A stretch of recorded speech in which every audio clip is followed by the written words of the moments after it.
I bled out on the bathroom floor while my parents were sipping champagne at my sister's gala. And the worst part, they knew I needed them. Stick with me while I share my story, and if it touches you, don't forget to support our channel by hitting that subscribe button, dropping a like, and sharing it with the people you care about. My name is Ria Klein.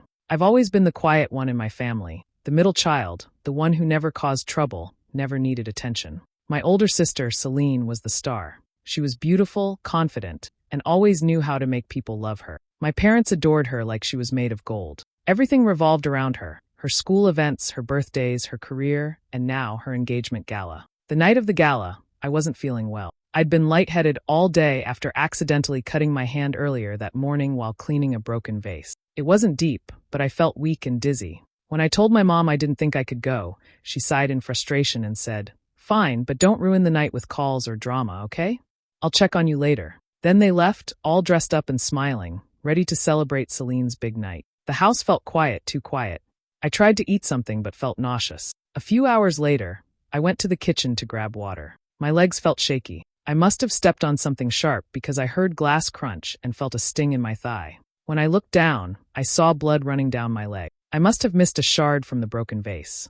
I tried to stay calm, pressing a towel against it, but the blood kept coming. I reached for my phone on the counter, but it slipped from my hand and slid across the tile floor. I crawled toward it, leaving red streaks behind me, but my vision blurred. I called out for my mom, for anyone, but no one came. The music from the gala echoed faintly from my phone's speaker when I'd tried calling earlier, but they hadn't answered. Minutes felt like hours.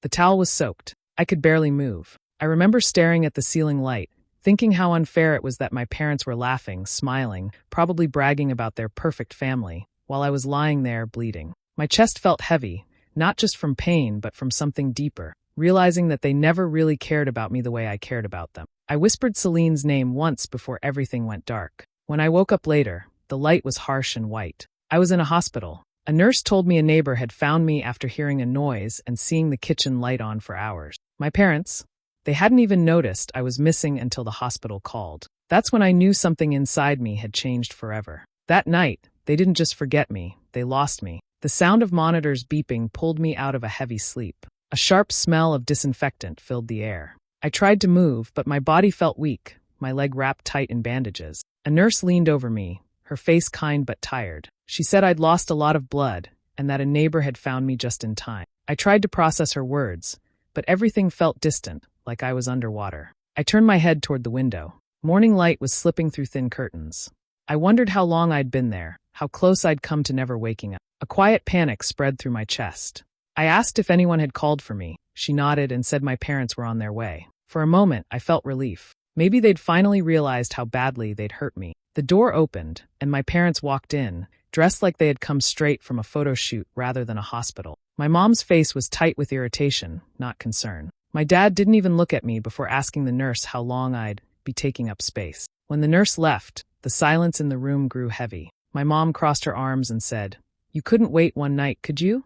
You just had to make it about you." Her voice trembled with anger, not fear. My dad muttered something about how unbelievable it was that I'd done this on Celine's big night. I tried to speak, to explain what happened, but my throat was dry, and the words came out weak. They didn't listen anyway. They kept talking, about how embarrassing it had been when the hospital called them in the middle of the celebration, about how people had asked where they were going, about how Celine's fiancé's parents might think less of them. Every word cut deeper than the wound on my leg. I wanted to scream, to ask why my life wasn't as important as their image, but I didn't. I stared at the white sheet covering me and kept my voice steady. I said I was sorry just to stop the shouting. My mom rolled her eyes and said I needed to stop being so sensitive. Then she leaned over and kissed my forehead like she was performing a duty. "Rest up," she said flatly. "We'll check in later." They left together, whispering about how they'd have to fix the story. The door clicked shut, leaving me in silence except for the steady rhythm of the monitor beside me. I stared at the ceiling, feeling something cold settle inside. It wasn't anger yet, just emptiness. The kind that comes when you finally understand that the people you depend on will never show up for you. I closed my eyes and let the machine's beeps count the seconds until I stopped caring. When I got home from the hospital, the house looked untouched, like nothing had ever happened. The same flowers from the gala sat in a glass vase on the table, still smelling faintly of roses and champagne. My mother greeted me with a quick smile, as if I had just come back from a trip, not from almost dying. She asked if the hospital treated me well, and then changed the subject before I could answer. Celine appeared a moment later, glowing, holding out her hand so I could see the diamond on her finger. Garrett upgraded it, she said proudly. My parents watched her like she hung the moon. My father clapped Garrett on the back, talking about how the family keeps winning. No one asked how I was healing. Not one word about that night. It was as if my body hadn't been carried out of this very house by paramedic. At dinner, my mother talked about the upcoming wedding plan. Celine laughed, tossing her hair while my father poured wine. I sat quietly, picking at my food. My legs still hurt, but the silence around it hurt worse. When my mother finally looked at me, she said, "You should smile more. You're bringing down the mood." Then she went back to discussing table linens. The next few days passed in a blur of normalcy. My parents told relatives that I'd had a little spell from exhaustion. I heard my father on the phone saying, "She's fine now. Just dramatic. You know how sensitive she can be." Sensitive. That word stuck in my throat like a thorn. I started watching them closely, noticing how carefully they built their version of reality. Every flaw was hidden, every mistake twisted into something graceful. Celine's late nights became hard work. My father's coldness turned into discipline, and my mother's manipulation sounded like concern. Whenever someone visited, my parents put on their perfect smile. My mother would guide me into the living room, her arm around my shoulder, saying how proud she was that I was bouncing back so fast. I learned to smile for them, too, because frowning only caused lectures about gratitude. I became a prop in their picture, a silent reminder that everything was fine. At night, I sat in my room, listening to their laughter through the wall. I realized that as long as I stayed quiet and agreeable, I would be tolerated. The moment I spoke or needed something, I became a problem. I saw now how they erased any story that didn't fit their script. They didn't just lie to others, they lied to themselves. One evening, as Celine practiced her wedding speech, my mother called her our pride and joy. Then she turned to me with a polite nod, the kind people give to strangers. That was when it sank in completely. I wasn't part of their family. I was background noise in their perfect little show. And for the first time, I stopped trying to be seen. Late one night, I went downstairs for a glass of water. The lights in the kitchen were off, but I could hear my parents' voices coming from the dining room. They were speaking in low tones, the kind they used when they thought no one could hear. I paused by the doorway, the cool floor pressing against my bare feet, and listened. My mother's voice came first, sharp and tired. "She's always been fragile," she said. "Every little thing turns into a crisis." My father sighed in response. "It's exhausting," he muttered. "Celine's out there building a future, and we're stuck cleaning up after her sister's messes." I felt something twist inside me. Fragile. A word they tossed around like a label they'd been waiting to use. My mother continued. "I told her to stay quiet that night. She always needs attention when it's not her turn." My father let out a short laugh. "Well, at least Garrett didn't call off the wedding after her little stunt. We're lucky he's so understanding." Those words hit harder than any injury I'd ever had. Lucky.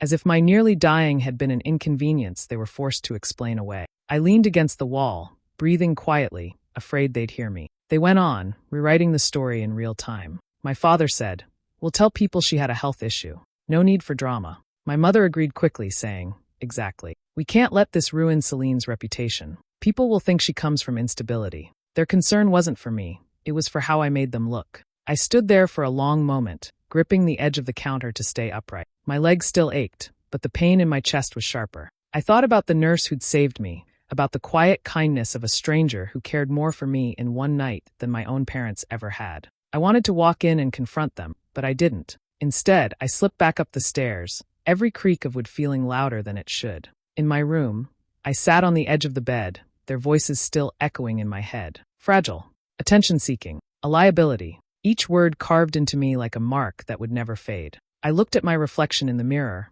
pale, tired, hollow, and realized they didn't see me as a person at all. I was a story to manage, a problem to hide. For the first time, I stopped crying over them. My tears dried into something colder, something that pulsed behind my ribs. That night, I promised myself I'd leave one day. But before I walked away, they would know exactly who I was. I wouldn't scream. I wouldn't beg. I would make them see me, even if it broke everything they'd built to keep me invisible. It started one afternoon when I walked past Celine's room and heard her laughing on the phone. Her voice had that high, flirty tone she used only with Garrett. But when I glanced inside, she wasn't smiling like she used to. Her expression was tight, nervous. She ended the call quickly when she noticed me standing there and snapped, "Don't you knock." Later that night, curiosity got the better of me. Her phone was charging in the kitchen, the screen lighting up with a message. I didn't mean to look, but the preview showed Garrett's name, and a photo that wasn't meant for my sister. My chest went cold. I tapped the screen before I could stop myself. The thread was filled with messages, not between Garrett and Celine, but between him and another woman. He wasn't even trying to hide it. His words were casual, practiced, full of promises. I backed away, heart pounding. My first thought was to tell Celine. But then I remembered how she looked at me when I spoke the truth, like I was jealous or trying to ruin her. My parents would never believe me either. They worshipped Garrett. To them, he was successful, charming, everything they'd always wanted to show off. A few days later, I went to drop off mail in my father's study and saw a stack of documents with Garrett's name on them. Business contracts, signed under my father's company name, though Garrett wasn't part of it. I skimmed through the pages, realizing he'd been using the family's reputation to land deals. He was trading on our last name like a brand, and my parents either didn't know or didn't care as long as it looked good on paper. I sat there for a while, staring at the papers. The house was quiet except for the ticking clock on the wall. Everything around me suddenly looked staged. The framed photos, the polished furniture, the forced smile. It all made sense now. Garrett fit perfectly into the world they built, the same way Celine did. They were both good at pretending. For days, I couldn't decide what to do. Part of me wanted to protect Celine from being humiliated, to stop her from marrying someone who only cared about himself. But another part of me wanted to tear down everything my parents stood on. If they wanted perfection so badly, I wanted them to choke on it. One evening, I saw Garrett's car parked outside with another woman in the passenger seat. I watched from the window as he kissed her before driving away. The sight didn't shock me anymore. It only confirmed what I already knew. I realized I held something powerful now, something that could shatter their pretty picture. As I turned away from the window, I felt calm for the first time in months. The truth was sitting quietly in my hands, waiting. I didn't know yet how I'd use it, but I knew it would end with them finally seeing who they really were. The dinner table was set like a magazine cover. Silver dishes gleamed under the warm light, wine glasses sparkled, and my mother floated around, making sure everything looked perfect. It was supposed to be a celebration for Celine's wedding, but the air already felt heavy. My father talked loudly about the guest list. My mother corrected every tiny detail, and Celine sat at the head of the table, glowing as if the world revolved around her. Garrett sat beside her, his smile rehearsed, his arm casually around her chair. I pushed food around my plate, watching them all. Every laugh felt forced. Garrett's phone buzzed twice during the first course, and each time, he flipped it over quickly, pretending not to notice. No one said anything. My parents adored him too much to question him. I wondered how many lies could fit in one room. "Ria," my mother said suddenly, "you haven't said a word all evening. You should thank your sister for including you." I looked up, my fork paused midair. "Sure," I said quietly then. "It's nice to see everyone so happy, especially Garrett. He must be exhausted keeping all his dates straight." The room froze. My mother's smile didn't even twitch, but her eyes snapped toward me like knives. My father set down his glass. "What's that supposed to mean?" he asked, voice low. I shrugged, keeping my tone calm. "Nothing. Just seems like he's a busy man." Garrett gave a short laugh. "Ria likes to joke," he said smoothly, squeezing Celine's shoulder. Celine looked at me, confused at first, then annoyed. "You always do this," she said sharply. "You can't stand that I'm happy." My mother cleared her throat, trying to shift the moment away. "Enough. Let's not ruin dinner." She turned to me with that polished look she used in front of guests. "Apologize." I didn't move. My father's voice grew firmer. "Stay in your place, Ria. You've caused enough embarrassment already." The word embarrassment hit me like a familiar slap. Garrett leaned back, pretending to be calm, but his jaw tightened. I could see the panic flash in his eyes, just for a second. Celine sighed and rolled her eyes. "She's jealous, Mom. Just ignore her." She said it so easily, like I was a child acting out for attention. My stomach turned. I looked around the table, my family, all of them pretending not to see what was right in front of them. They didn't care what was true, only what looked good. I smiled then, a small one that didn't reach my eyes. "You're right," I said softly. "Forget I said anything." The conversation stumbled back into forced laughter, but the tension stayed. As I cleared my plate later, I caught Garrett watching me. He knew I knew.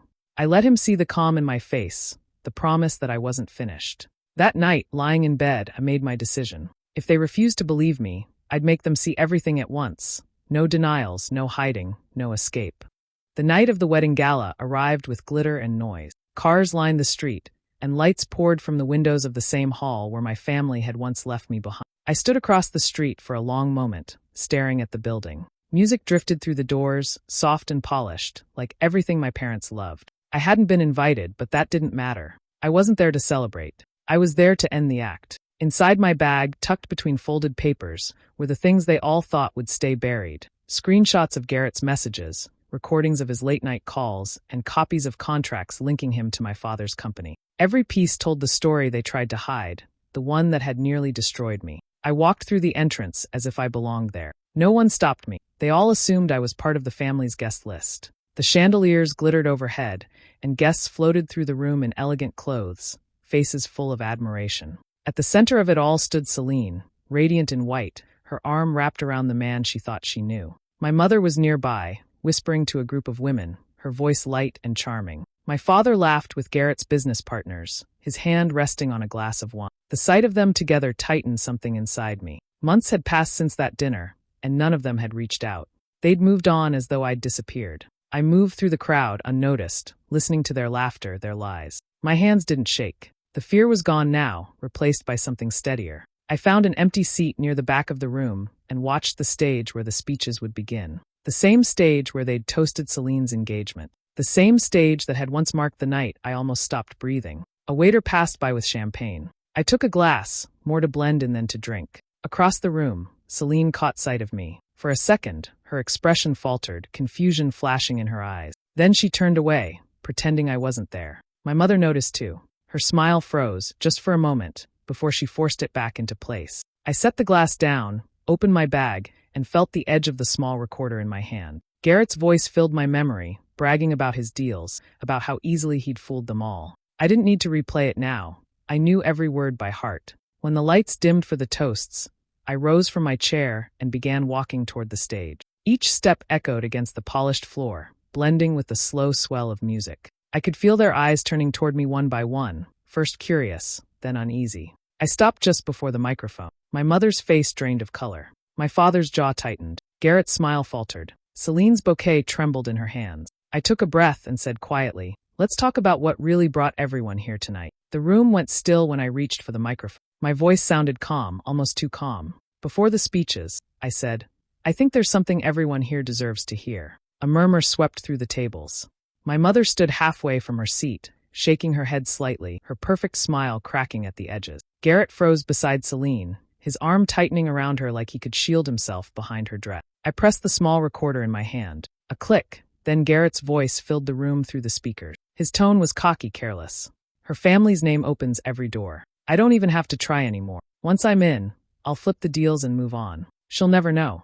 Laughter followed on the recording, his own. "And the others? They don't matter. You think I'd stop for one ring?" The sound cut through the music, through the whispers, through everything. Every head turned toward the bride and groom. Celine's face drained of color. The recorder played one last line, his voice low. "They're so desperate to look perfect, they'll never question me." Silence. Long, heavy silence. The kind that pulls the air out of a room. My father stood up, his chair scraping the floor. "Turn that off," he barked, but no one moved. The guests stared at him, at Garrett, at me.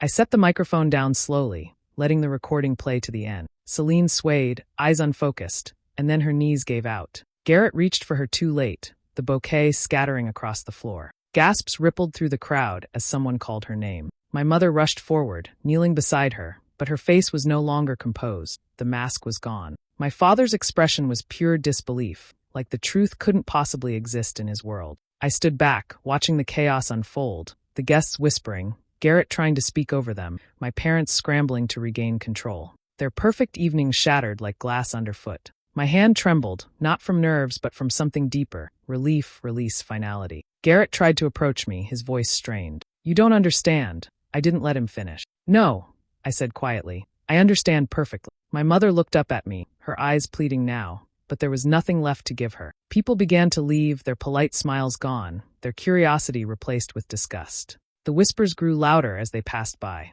My father called after them, insisting it was a misunderstanding. My mother clutched Celine, who was still shaking, whispering apologies that sounded too late. I stayed where I was, the microphone still warm from my hand. The same room that had once echoed with celebration now hummed with judgment. I breathed in the silence they had earned. The world they built on image and lies was crumbling right in front of them, and for the first time, I didn't feel invisible. The crowd had already scattered when my parents finally turned on me. The floor was still littered with flowers, glasses overturned, music long stopped. My mother's heels clicked against the marble as she walked toward me, her face pale but eyes burning. "Do you have any idea what you've done?" she hissed. My father stood behind her, jaw tight, voice sharp. "You humiliated this family. in front of everyone. Your sister's life is in pieces because of you. I didn't answer right away. I watched them both, the people who once called themselves my parents, now stripped of their practiced charm. The air between us felt heavy, filled with everything they never said. My mother's voice cracked as she went on. You could have come to us.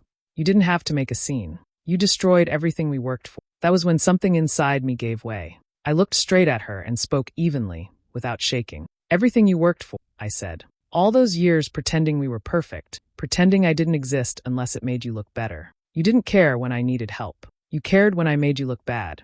My father stepped forward. Watch your tone, he warned. I took a step back, holding his stare. Do you even remember that night? I asked. The one where I almost died alone? While you were smiling for cameras, I was bleeding on the kitchen floor. You didn't answer your phone. You didn't even notice I was gone until the hospital called. And you're still worried about your reputation. The words hung in the air like smoke. My mother blinked, her mouth opening and closing with no sound. My father's face hardened, the way it always did when he ran out of things to control. You've always been dramatic, he muttered. I laughed quietly, the sound flat and tired. No, I said. I've just finally stopped pretending. I turned to leave, but my mother reached for my arm. Don't walk away from this family, she pleaded. You'll regret it. I looked down at her hand, the same hand that had once brushed my hair before school, the same hand that had waved me off the night I was too sick to stand. I pulled free. You already lost me, I said softly. Behind me, my father called my name, but I kept walking. The voices grew smaller, fading into the sound of shuffling feet and broken glass under my shoes. The night air hit my face as I stepped outside, cool and sharp. For the first time, I didn't feel their weight on my shoulders. I didn't cry.